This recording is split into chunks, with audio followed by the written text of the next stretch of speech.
Okay, so this is our Hooks retail application, and currently we have just logged into the application.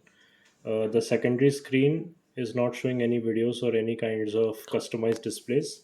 Uh, you can see whatever is being shown in the primary screen, the same is being shown in the secondary screen also.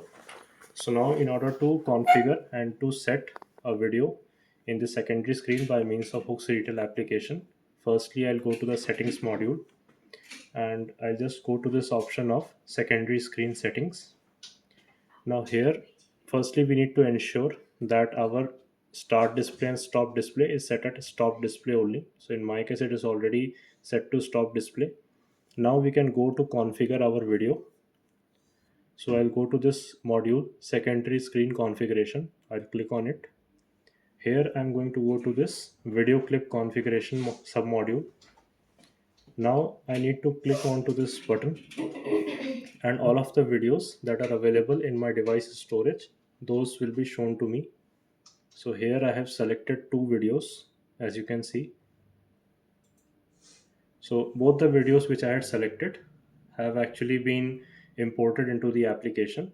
So maximum you can select 10 videos at any given time, and but the thing is that you can play only one video at any given point of time. So in order to select a video for playing, we need to click onto this play video option. So here I have clicked it.